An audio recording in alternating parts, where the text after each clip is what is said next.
Sì, entrante fecha di promedio di marzo, governo, Consiglio di Ministri vai di accordo con l'aumento del sueldo minimo con 2,5% e sa che lo sta in vigore entrante 1 di marzo 2016.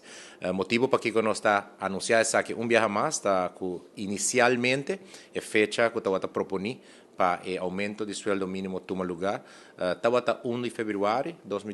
2016, pero finalmente sa que não logra, por motivo de texto jurídico como estará bij directswetgeving, Raad van Advies e depois bem back governo, pero em todo caso nos por informar nossa comunidade que o sueldo muito mínimo entrante 1 de março de 2016 tabira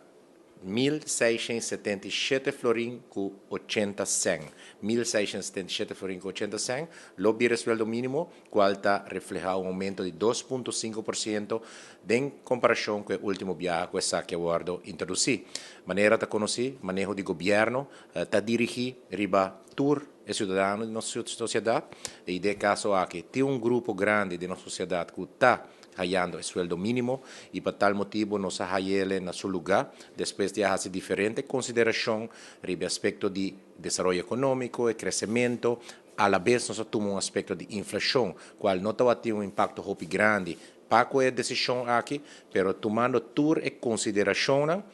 governo de Aruba e o ministro Bisa junto, toda ministra do Conselho de Ministros, vai de acordo para o wake off do Conselho de Social e Econômico Serrat, que propõe um aumento de 1%, nós queremos que no momento que todos os trabalhadores que estão desfrutando do sueldo mínimo por tem um espaço mais amplo para por aí isso aqui e também nós temos efeito isso aqui por tem deriva inflação e outro aspecto no nosso país e nós chegamos na decisão agora promedio de março também é fecha oficial que nós está conhecendo um sueldo mínimo viaje mais isso aqui está aumento chiquito aumento que nos mira como responsável para não criar outro efeito na nossa sociedade, pero entrar para tur comerciante, para tur empleador, ter na conta que entre entrante 1 de março e sueldo mínimo aumentar na Aruba.